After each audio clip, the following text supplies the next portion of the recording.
Hello everyone, ನಾನು ನಿಮ್ಮ R J Angry bird. ಇವತ್ತು ನಾವು KSOU 4th sem MBA project ರಿಪೋರ್ಟ್ನಲ್ಲಿ ಟಾಪಿಕ್ ಅಪ್ರೂವಲ್ ಹೇಗೆ ತಗೊಳ್ಳೋದು, ಇಂಟರ್ನಲ್ ಆ್ಯಂಡ್ ಎಕ್ಸ್ಟರ್ನಲ್ ಗೈಡ್ ಯಾರು ಅಂತ ಕಂಪ್ಲೀಟ್ ಡೀಟೇಲ್ಸ್ ತಿಳಿಸ್ಕೊಡ್ತಾ ಹೋಗ್ತೀನಿ. ಮಿಸ್ ಮಾಡಿದೆ ನನ್ನ channel R J Angry Bird ಕಾರ್ಡಾಗೆ ಸಬ್ಸ್ಕ್ರೈಬ್ ಮಾಡಿಕೊಂಡು ಪಕ್ಕದಲ್ಲಿರೋ ಬೆಲ್ ಐಕಾನ್ ಕ್ಲಿಕ್ ಮಾಡಿ ಇಟ್ಕೊಳ್ಳಿ. ಆವಾಗ ತಾನೇ ನಾನು ಹಾಕೋ ಪ್ರತಿಯೊಂದು ವಿಡಿಯೋ ನಿಮಗೆ ಬೇಗ ಸಿಗ್ತಾನೆ ಇರುತ್ತೆ. ಬನ್ನಿ ಇವಾಗ ಸ್ಟ್ರೈಟ್ ಅವೇ ವಿಡಿಯೋ ಒಳಗೋಗೋಣ. ಸೊ ಫಸ್ಟ್ ಬಂದು ನೀವು ಪ್ರಾಜೆಕ್ಟ್ ಅಪ್ರೂವಲ್ ತಗೊಬೇಕು ಅಂದರೆ ನಿಮ್ಮ KSOU ಆ್ಯಪಲ್ಲಿ to whomsoever it may concern ಅಂತ ಒಂದು ಫಾರ್ಮ್ ಕಳಿಸಿದ್ದಾರೆ ಚೇರ್ಮನ್ ಕಡೆಯಿಂದ. ಅದನ್ನ ನೀವು ಫಸ್ಟ್ ಡೌನ್ಲೋಡ್ ಮಾಡಿ ಇಟ್ಕೊಬೇಕು. ಅದು ಹೇಗೆ ಡೌನ್ಲೋಡ್ ಮಾಡೋದು ಅಂದರೆ, ಫಸ್ಟ್ ನೀವು KSOU ಆ್ಯಪ್ ಏನಿದೆ ಅದರಲ್ಲಿ 4th ಸೆಮ್ ಅಂತ ಸೆಮ್ ಚೇಂಜ್ ಮಾಡ್ಕೋಬೇಕು. ಅದಾದಮೇಲೆ ನಿಮ್ಮ ಹೋಮ್ ಸೆಕ್ಷನ್ ಏನಿದೆ ಅದರಲ್ಲೇ SLM ಸೆಕ್ಷನ್ ಬರುತ್ತಲ್ಲ, ಅದರಲ್ಲಿ ನೀವು ಪ್ರಾಜೆಕ್ಟ್ ರಿಪೋರ್ಟ್ ಅಂತ ಹೋಗಬೇಕು. ಎಷ್ಟೊಂದು ಜನ ಅಸೈನ್ಮೆಂಟ್ಸಿಗೆ ಹೋಗ್ಬಿಟ್ಟು ಮ್ಯಾಮ್ ನಮಗೆ ಪ್ರಾಜೆಕ್ಟ್ ರಿಪೋರ್ಟ್ ಯಾವುದು ಬರ್ತಾ ಇಲ್ಲ ಅಂತ ಹೇಳ್ತಿದ್ದೀರಾ. SLM ಸೆಕ್ಷನಲ್ಲಿ ಪ್ರಾಜೆಕ್ಟ್ ರಿಪೋರ್ಟ್ ಬಗ್ಗೆ ಕಂಪ್ಲೀಟಾಗಿ ಕೊಟ್ಟಿದ್ದಾರೆ. ಅಲ್ಲಿ ಹೋಗಿದ ತಕ್ಷಣ ನೀವು ಡೌನ್ಲೋಡ್ ಮಾಡಿದ್ರೆ ನಿಮಗೆ ಕಂಪನಿ ಪರ್ಮಿಷನ್ ಲೆಟರ್ ಅಂತ ಇದೊಂದು ಬರುತ್ತೆ. ಇದರಲ್ಲಿ ನಿಮ್ಮ ನೇಮ್, ನಿಮ್ಮ ರೋಲ್ ನಂಬರ್ ಹಾಕಿ ರಾಜೇಶ್ವರಿ ಮ್ಯಾಮ್ ಇವಾಗ ಚೇರ್ಮನ್ ಆಗಿದ್ದಾರೆ, ಅವರು ಸೀಲ್ ಆ್ಯಂಡ್ ಸಿಗ್ನೇಚರ್ ಹಾಕಿ ಕೊಟ್ಟಿದ್ದಾರೆ. ಇದು ಬಂದು ಕನ್ಸರ್ನ್ ಫಾರ್ಮ್ ಅಂತ. ಈ ಕನ್ಸರ್ನ್ ಫಾರ್ಮ್ ಇಟ್ಕೊಂಡು ನೀವು ಒಂದು ಕಂಪನಿಗೆ ಅಪ್ರೋಚ್ ಮಾಡಬೇಕು. ಇದು ಮ್ಯಾಂಡೇಟ್ರಿ ಇರಲ್ಲ, ಬಟ್ ಯಾವುದಾದ್ರೂ ಒಂದು ಕಂಪನಿ ಅವ್ರಿಗೆ ಪ್ರೂಫ್ ಅಂತ ಬೇಕು, ನೀವು ಸ್ಟೂಡೆಂಟ್ಸೇ ಮತ್ತು ಯೂನಿವರ್ಸಿಟಿ ಕಡೆಯಿಂದನೇ ಬಂದಿದ್ದೀರ ಅಂತ ಅವ್ರಿಗೆ ಗೊತ್ತಾಗಬೇಕಲ್ಲ, ಅದಕ್ಕೋಸ್ಕರ ಕೇಳ್ತಾರೆ. ಸೊ ಈ ಲೆಟರ್ ನಿಮಗೆ ಯೂಸ್ಫುಲ್ ಆಗಿರುತ್ತೆ. ಮತ್ತು ಮರೀದೆ ID ಕಾರ್ಡ್ ಅಂತೂ ಕ್ಯಾರಿ ಮಾಡೋಕ್ಕೆ ಹೋಗಿ, ಬಿಕಾಸ್ ನಿಮಗೆ ಪ್ರೂಫ್ ಇರೋದೇ ID ಕಾರ್ಡು ಮತ್ತು ಈ ಥರ ಏನಾದರೂ ಡಾಕ್ಯುಮೆಂಟ್ಸ್ ಮಾತ್ರ, has its A open university. ಓಕೆನಾ? ಫಸ್ಟ್ ನಾವು ಇವಾಗ ಹೋಗ್ಬಿಟ್ಟು ಒಂದು ಕಂಪನಿನ ಅಪ್ರೋಚ್ ಮಾಡಬೇಕು.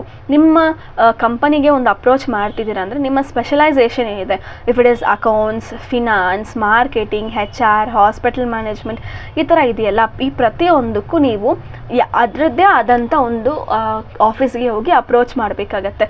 If it is finance or accounts, ನೀವೇನಾದರೂ ಒಂದು banking sector or financial institution ನೀವು ಹೋಗಿ ಅಪ್ರೋಚ್ ಮಾಡ್ಬೋದು. ಇಲ್ಲ ಏನಾದರೂ ಒಂದು HR ಡಿಪಾರ್ಟ್ಮೆಂಟ್ ಅಂದರೆ ಎಲ್ಲ ಕಡೆಗೂ ಒಂದು HR ಡಿಪಾರ್ಟ್ಮೆಂಟ್ ಇದ್ದೇ ಇರುತ್ತೆ. ಆ ಕಂಪನಿಯಲ್ಲಿ ಹೋಗಿ ನೀವು HR ಡಿಪಾರ್ಟ್ಮೆಂಟ್ ಮಾಡಬೇಕು. ಮತ್ತು ಹಾಸ್ಪಿಟಲೈಸೇಷನ್ ಹೋಗ್ಬಿಟ್ಟು ಇಂಡಸ್ಟ್ರಿಯಲ್ಲಿ ಏನೂ ಮಾಡೋಕ್ಕಾಗಲ್ಲ, ಲೈಕ್ ಫಿನಾನ್ಷಿಯಲ್ ಇನ್ಸ್ಟಿಟ್ಯೂಷನ್ ಎಲ್ಲ ಇರುತ್ತಲ್ಲ, ಅಲ್ಲಿ ನೀವೇನು ಮಾಡೋಕ್ಕಾಗಲ್ಲ. ಸೊ ಅವರು ಹಾಸ್ಪಿಟ್ಲಿಗೆ ಹೋಗಿ ಅಪ್ರೋಚ್ ಮಾಡಬೇಕು. ಆ ಥರ ಅಪ್ರೋಚ್ ಮಾಡಿದಾಗ ಈ ಕಂಪನಿ ಎಲ್ಲ ಬರ್ತಾರೆ ಗೊತ್ತಾ, ಅವರು ನಿಮ್ಮ ಎಕ್ಸ್ಟರ್ನಲ್ ಗೈಡ್ ಆಗ್ತಾರೆ. ಈ ಎಕ್ಸ್ಟರ್ನಲ್ ಗೈಡ್ ಹತ್ರ ನೀವು ಒಂದು ಕನ್ಸೆಂಟ್ ಫಾರ್ಮ್ ಅಂತ ವಿತ್ ಸೀಲ್ ಆ್ಯಂಡ್ ಸಿಗ್ನೇಚರ್ ತಗೊಬೇಕು. ಅದು ಯಾವ ಥರ ಇರುತ್ತೆ ಅಂದರೆ ಈ ಥರ ಇರುತ್ತೆ. ಟು ಚೇರ್ಮನ್ ಅಂತ ಹಾಕಿ consent form from external guide, ನಿಮ್ಮ ನೇಮ್, ನಿಮ್ಮ ರೋಲ್ ನಂಬರ್ ಹಾಕಿ, ಅವರ ಹೆಸರು ಏನಿದೆ ಅದನ್ನ ಮೆನ್ಷನ್ ಮಾಡಿ, ಡೆಸಿಗ್ನೇಷನ್ ಮೆನ್ಷನ್ ಮಾಡಬೇಕು. For example Srinidhi management, HR of the management ಅಂತೆಲ್ಲ ಹಾಕಿ, ಅವರ ಅಡ್ರೆಸ್ ಏನಿದೆ, ಲೈಕ್ ಆಫೀಸ್ ನೇಮ್ ಏನಿದೆ, ಅದು ಪ್ರತಿಯೊಂದು ಹಾಕಿ, ಈ ಸ್ಟೂಡೆಂಟ್ಗೆ ನನಗೆ ಎಕ್ಸ್ಟರ್ನಲ್ ಗೈಡ್ ಆಗಿ ಇರೋಕ್ಕೆ ಒಪ್ಪಿಗೆ ಇದೆ ಅಂತ ಅವರು ಮೆನ್ಷನ್ ಮಾಡಬೇಕು. ಮೆನ್ಷನ್ ಮಾಡಿಬಿಟ್ಟು ಅಲ್ಲಿ 3 ಪ್ರಪೋಸ್ಡ್ ಟೈಟಲ್ ಕೂಡ ಕೊಡಬೇಕಾಗತ್ತೆ. ಹ್ಯಾಸ್ ಐ ಸೆಡ್ ಬಿಫೋರ್, ನಿಮ್ಮ ಟಾಪಿಕ್ ಏನಿದೆ, ನಿಮ್ಮ ಸ್ಪೆಷಲೈಸೇಷನ್ ಏನಿದೆ, ಅದು ನಿಮ್ಮ ಟಾಪಿಕ್ಗೆ ಅಲೈನ್ ಆಗಿರಬೇಕು. ಯಾವುದೋ ಒಂದು HR ಅವ್ರು ಹೋಗ್ಬಿಟ್ಟು ಒಂದು ಫಿನಾನ್ಷಿಯಲ್ ಇನ್ಸ್ಟಿಟ್ಯೂಷನಲ್ಲಿ ನಾನು ಫಿನಾನ್ಸ್ಗೆ ನಾನು ಪ್ರಾಜೆಕ್ಟ್ ಮಾಡ್ತೀನಿ ಅಂತ ಹೇಳೋಕ್ಕಾಗಲ್ಲ. ನಿಮ್ಮ ಸ್ಪೆಷಲೈಸೇಷನ್ ಇದೆ, ಅದಕ್ಕೆ ತಕ್ಕನಂಗೆ ನೀವು ಟಾಪಿಕ್ಸ್ ಕೂಡ ಚೂಸ್ ಮಾಡಬೇಕಾಗತ್ತೆ. ಆ ಟಾಪಿಕ್ಸ್ ಎಲ್ಲ ಕೂಡ ನಮ್ಮ ಟೆಲಿಗ್ರಾಮ್ ಚಾನಲ್ ಮತ್ತು ನಮ್ಮ ವಾಟ್ಸಪ್ ಗ್ರೂಪಲ್ಲಿ ಹಾಕಿದ್ದೀನಿ. ಅದ್ರ ಪ್ರತಿ ಲಿಂಕು ಡೆಸ್ಕ್ರಿಪ್ಷನಲ್ಲಿದೆ, ಮಿಸ್ ಮಾಡಿದೆ ಒಂದ್ಸರಿ ಚೆಕ್ಔಟ್ ಮಾಡ್ಕೊಳ್ಳಿ. ಅದಾದಮೇಲೆ name of the guide, designation hockey, seal and signature, actually ಈ ಕಡೆ ಬಂದಿದೆ, ಆ್ಯಕ್ಚುಲಿ ಈ ಕಡೆ ರೈಟ್ ಸೈಡಲ್ಲಿ ಬರಬೇಕು. ಸೀಲ್ ಆ್ಯಂಡ್ ಸಿಗ್ನೇಚರ್ ಹಾಕಬೇಕಾಗತ್ತೆ. ಇದು ನಿಮ್ಮ ಎಕ್ಸ್ಟರ್ನಲ್ ಗೈಡ್ ಆಗುತ್ತೆ. ನೆಕ್ಸ್ಟ್ ಬಂದರೆ ನಮ್ಮ ಇಂಟರ್ನಲ್ ಗೈಡ್. ಇಂಟರ್ನಲ್ ಗೈಡ್ ಅಂದರೆ ನಿಮ್ಮ ಯೂನಿವರ್ಸಿಟಿ ಆಗಿರ್ಬೋದು, ಇಲ್ಲ ಬೇರೆ ಯಾವುದಾದ್ರು ಇನ್ಸ್ಟಿಟ್ಯೂಷನ್ ಆಗಿರ್ಬೋದು, ನೀವು KSOUಲ್ಲೇ ಕೂಡ ನೀವು ಹೋಗಿ ಅಪ್ರೋಚ್ ಮಾಡ್ಬೋದು ಲೆಕ್ಚರರ್ಗೆ. ಅವರಿಗೆಲ್ಲ ಬಂದು ರೆಸ್ಯೂಮ್ ಕೇಳೋದಿಲ್ಲ ಮತ್ತು ಸೀಲ್ ಆ್ಯಂಡ್ ಸಿಗ್ನೇಚರ್ ಮ್ಯಾಂಡೇಟ್ರಿ ಇರೋದಿಲ್ಲ. ಆದರೆ ನೀವೇನಾದರೂ ಬೇರೆ ಇನ್ಸ್ಟಿಟ್ಯೂಷನ್ ಅವ್ರು ಬೇರೆ ಕಾಲೇಜಿಂದ ಲೆಕ್ಚರರ್ನ ತಗೊತಿದ್ದೀರ ಅಂದರೆ ಆವಾಗ ಮ್ಯಾಂಡೇಟ್ರಿ ಅವ್ರದ್ದು seal and signature with resume ಕೂಡ ಬೇಕಾಗತ್ತೆ. ಕಾಲೇಜ್ ಫಾರ್ಮೆಟ್ಟು ಕೂಡ ಸೇಮ್ ನಾವು ಎಕ್ಸ್ಟರ್ನಲ್ ಗೈಡಿಗೆ ಮಾಡ್ದಂಗೆ ಇಂಟರ್ನಲ್ ಗೈಡ್ಗೂ ಕೂಡ ಇರುತ್ತೆ. ಚೇರ್ಮನ್ ಅಂತ ಹಾಕಿ, ಇವಾಗ ಅವರ ನೇಮ್ ಮತ್ತು ಅವರ designation, for example same Srinidhi Gowda, lecturer of this college and acting as HM or management head, commerce department head ಅಂತೆಲ್ಲ ಮೆನ್ಷನ್ ಮಾಡಿ, ಕಾಲೇಜ್ ನೇಮ್ ಕೂಡ ಮೆನ್ಷನ್ ಮಾಡಿ, ಈ ಸ್ಟೂಡೆಂಟ್ಗೆ ನಾನು ಇಂಟರ್ನಲ್ ಗೈಡಾಗಿ ಇರೋಕ್ಕೆ ನನಗೆ ಒಪ್ಪಿಗೆ ಇದೆ ಅಂತ ನೀವು ಅಲ್ಲಿ ಮೆನ್ಷನ್ ಮಾಡಬೇಕು. ಮೆನ್ಷನ್ ಮಾಡಿ ಸೇಮ್ ಮೇಲೆ ಏನು 3 ಟಾಪಿಕ್ಸ್ ಕೊಟ್ಟಿದ್ದೀರಾ ಎಕ್ಸ್ಟರ್ನಲ್ ಗೈಡ್ ಹತ್ರ, ಆ ಸೇಮ್ 3 ಟಾಪಿಕ್ಸ್ ನೀವು ಇಲ್ಲೂ ಕೂಡ ಕೊಡಬೇಕು. ಅಲ್ಲಿ ಆಮೇಲೆ ನೇಮ್ ಆಫ್ ದಿ ಗೈಡು ಮತ್ತು ಡೆಸಿಗ್ನೇಷನ್ ಕೊಟ್ಟು ಸೀಲ್ ಆ್ಯಂಡ್ ಸಿಗ್ನೇಚರ್, ಇನ್ಸ್ಟಿಟ್ಯೂಷನ್ದು ಸೀಲ್ ಹಾಕಬೇಕು. ಅವರ ಪರ್ಸ್ನಲ್ ಸೀಲೆಲ್ಲ ಯಾರಾದರೂ ಇದ್ದರೆ ಹಾಕಂಗಿಲ್ಲ, ಇನ್ಸ್ಟಿಟ್ಯೂಷನ್ದೇ ಸೀಲ್ ಆಗಿರಬೇಕು. ಅದಾದಮೇಲೆ ರೆಸ್ಯೂಮಲ್ಲಿ ಕೂಡ ಅವ್ರದ್ದು ಸೀಲ್ ಆ್ಯಂಡ್ ಸಿಗ್ನೇಚರ್ ಹಾಕಿರಬೇಕು. ಆವಾಗ ರೆಸ್ಯೂಮೇ ವ್ಯಾಲಿಡ್ ಇರುತ್ತೆ. ಯಾಕೆ ಇವ್ರದ್ದು ರೆಸ್ಯೂಮ್ ತಗೊಬೇಕು ಅಂದರೆ, ಅವರು ಒಂದು ಇಂಟರ್ನಲ್ ಗೈಡಾಗಿ ಆ್ಯಕ್ಟ್ ಮಾಡ್ತಿದ್ದಾರೆ ಅಂದಮೇಲೆ ಅವ್ರಿಗೆ ಸ್ವಲ್ಪ ಕ್ರೈಟೀರಿಯಾಸ್ ಇದೆ. ಅವರೇನಾದರೂ PG college like MCOM MBA ಆ ಥರ ಇರೋ PG ಕೋರ್ಸಸ್ಗೆ ಅವರೇನಾದರೂ ಲೆಕ್ಚರರ್ ಆಗಿದ್ದಾರೆ ಅಂದರೆ ಅವ್ರಿಗೆ ಮಿನಿಮಮ್ 5 ಇಯರ್ಸ್ ಆಫ್ ಎಕ್ಸ್ಪೀರಿಯನ್ಸ್ ಇರಬೇಕು. ಸಪೋಸ್ ಅವರೇನಾದರೂ BCom ಆರ್ BBA ಅಂಡರ್ ಗ್ರ್ಯಾಜುಯೇಷನ್ಗೆ ಯಾರಾದರೂ ಅವರು ಲೆಕ್ಚರರ್ ಆಗಿದ್ದರೆ ಅವರು ಮಿನಿಮಮ್ ಅಂದರೆ 10 ಇಯರ್ಸ್ ಅವರು ಟೀಚಿಂಗ್ ಆಗಿರಬೇಕು. ಮತ್ತು ಸ್ಪೆಷಲೈಸೇಷನು ಕೂಡ ಯಾವುದೇ ಇದ್ದರೂ, ಇವಾಗ ಯಾವುದೋ ಒಬ್ಬರು, ಇವಾಗ ನೀವು MBA ಇದ್ದೀರಾ, ಹೋಗ್ಬಿಟ್ಟು ಒಂದು MA ಮಾಡಿರೋ ಲೆಕ್ಚರರ್ ಹತ್ರ ಹೋಗ್ಬಿಟ್ಟು ನೀವು ಗೈಡ್ ಆಗಿರಿ ಅಂತ ಅವ್ರದ್ದು ಗೈಡೆನ್ಸ್ ತಗೊಂಡು ನೀವು ಪ್ರಾಜೆಕ್ಟ್ ಮಾಡೋದಕ್ಕೆ ಆಗೋದಿಲ್ಲ.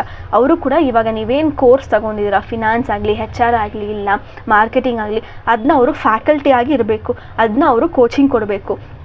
ಇದೆಲ್ಲ ಡೀಟೇಲ್ಸ್ ನಿಮಗೆ ಎಲ್ಲಿ ಗೊತ್ತಾಗತ್ತೆ ಅಂದರೆ ನಿಮಗೆ ಅವ್ರ ರೆಸ್ಯೂಮಲ್ಲಿ ಗೊತ್ತಾಗುತ್ತೆ. ರೆಸ್ಯೂಮ್ ಕೂಡ ಸೀಲ್ ಆ್ಯಂಡ್ ಸಿಗ್ನೇಚರ್ ಮ್ಯಾಂಡೇಟ್ರಿ ಆಗಿರುತ್ತೆ. ಆ್ಯಂಡ್ ಸಪೋಸ್ ನೀವೇನಾದರೂ KSOಯಲ್ಲೂ ಇರೋ ಗೈಡ್ನೇನಾದರೂ ಅಪ್ರೋಚ್ ಮಾಡ್ತಿದ್ದೀರಂದರೆ ಆವಾಗ ನಿಮಗೆ ಮ್ಯಾಂಡೇಟ್ರಿ ಇರಲ್ಲ ರೆಸ್ಯೂಮೆ. ಇಷ್ಟು ನಿಮಗೆ internal guide and external guide ಎಷ್ಟು ಅಂತ ಗೊತ್ತಾಯ್ತಾ? ಸೊ ಇವಾಗ ನೀವು ಆ ಇಂಟರ್ನಲ್ ಗೈಡ್, ಎಕ್ಸ್ಟರ್ನಲ್ ಗೈಡ್ ಮತ್ತು ರೆಸ್ಯೂಮೆ ಮತ್ತು ಆ 3 ಪ್ರಪೋಸ್ಡ್ ಟಾಪಿಕ್ಸ್ ಏನಿದೆ ಆ 3ನೂ ಇಟ್ಕೊಂಡು ಒಂದು ರಿಕ್ವೆಸ್ಟ್ ಲೆಟರ್ ಬರೀಬೇಕಾಗತ್ತೆ ಸ್ಟೂಡೆಂಟ್ ಕಡೆಯಿಂದ. ಆ ಲೆಟರ್ ಫಾರ್ಮೆಟ್ ಹೇಗಿರುತ್ತೆ ಅಂದರೆ, ಜಸ್ಟ್ ಎ ಮಿನಿಟ್,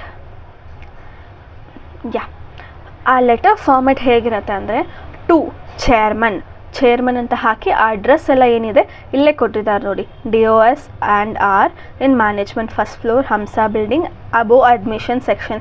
ಇದು ನಿಮಗೆ ಪೋಸ್ಟಲ್ ಅಡ್ರೆಸ್ ಆಗಿರುತ್ತೆ. ಈ ಅಡ್ರೆಸ್ಗೆ ನೀವು ಪೋಸ್ಟ್ ಕೂಡ ಮಾಡಬೇಕಾಗತ್ತೆ. ಬಟ್ ಇಲ್ಲಿ ನೀವು ಜಸ್ಟ್ ಚೇರ್ಮನ್ ಅಂತ ಬರೆದ್ರೆ ಸಾಕು.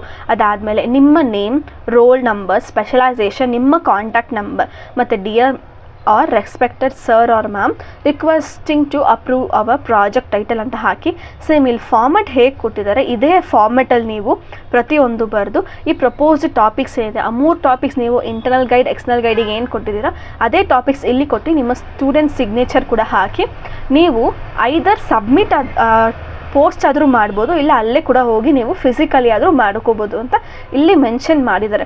ಬಟ್ ಪ್ರೀವಿಯಸ್ ಇಯರಲ್ಲೆಲ್ಲ ಏನಿತ್ತು ಅಂದರೆ ಸ್ವಲ್ಪ ಜನ ತುಂಬ ಫೋರ್ಜರಿನೇ ಮಾಡಿದ್ದಾರೆ ಅನ್ನೋದ್ರಿಂದ ಪ್ರತಿಯೊಬ್ಬರು ಬಂದು ಫಿಸಿಕಲಿ ತಗೊಂಡು ಹೋಗಲೇಬೇಕು ಅಂತ ಟಾಪಿಕ್ನ ಹೇಳಿದರು. ಬಟ್ ಇವಾಗ ಪ್ರಾಪರಾಗಿ ನೀವು ಪೋಸ್ಟ್ ಮಾಡಿದ್ರೆ ಸಾಕು ಅಂತ ಹೇಳಿದ್ದಾರೆ. If you are okay physical ನಾನು ಹೋಗಿ ಮಾಡ್ಕೊಬರ್ತೀನಿ, ನಾನು ಅಲ್ಲೋಗಿ ಸೀಲ್ ಆ್ಯಂಡ್ ಸಿಗ್ನೇಚರ್ ಹಾಕ್ಕೊಂಡು ಅಪ್ರೂವಲ್ ತೊಗೊಂಬರ್ತೀನಿ ಅಂದರೆ ವೆಲ್ ಆ್ಯಂಡ್ ಗುಡ್, ನೀವು ಅಲ್ಲೂ ಹೋಗ್ಬೋದು ಅವ್ರು ಪೋಸ್ಟಿಗೂ ಕೂಡ ಕಳಿಸ್ಬೋದು. ಬಟ್ ಪೋಸ್ಟಿಗೆ ಕಳಿಸ್ಬೇಕಾದ್ರೆ ನಿಮ್ಮ ಅಡ್ರೆಸ್ ಆಗಲಿ, ಮೊಬೈಲ್ ನಂಬರ್ ಆಗಲಿ ಪ್ರತಿಯೊಂದು ಕರೆಕ್ಟಾಗಿ ಕಳಿಸಿ. ಬಿಕಾಸ್ ಅವರು ರಿಟರ್ನ್ ನಿಮಗೆ ಪೋಸ್ಟೇ ಮಾಡಿದಾಗ ನಿಮ್ಮ ಪೋಸ್ಟ್ ಅವ್ರಿಗೆ ನಿಮಗೆ ತಲುಪಲಿಲ್ಲ ಅಂದರೆ ತಿರ್ಗಾ ನೀವು 6 ಮಂತ್ಸ್ ವೆಯ್ಟ್ ಮಾಡ್ಕೊಂಡು ನೆಕ್ಸ್ಟ್ ಇಯರ್ ತಿರ್ಗಾ ನೀವು ಮಾಡ್ಕೊಬೇಕಾಗತ್ತೆ. ಸೊ ಆ ಥರ ಕಷ್ಟ ಬೇಡ ಅನ್ನೋದಕ್ಕೋಸ್ಕರ ಕರೆಕ್ಟಾಗಿ ಅವರು ನಿಮ್ಮ ಅಡ್ರೆಸ್ ಪ್ರೂಫ್ ಪ್ರತಿಯೊಂದು ಮೆನ್ಷನ್ ಮಾಡಿ ಅಂತ ಹೇಳಿದ್ದಾರೆ. ಇಷ್ಟೇ ನಿಮಗೆ ಪ್ರಾಜೆಕ್ಟ್ ಅಪ್ರೂವಲಲ್ಲಿ ಬರೋದು. ಇಷ್ಟು ನಿಮಗೆ ಟಾಪಿಕ್ ಅಪ್ರೂವಲ್ ಆದಮೇಲೆ if you need any guidance from me you can contact me. ನನ್ನ ಮೊಬೈಲ್ ನಂಬರ್ ಕೂಡ ನನಗೆ ಡೆಸ್ಕ್ರಿಪ್ಷನಲ್ಲಿ ಕೊಟ್ಟಿದ್ದೀನಿ.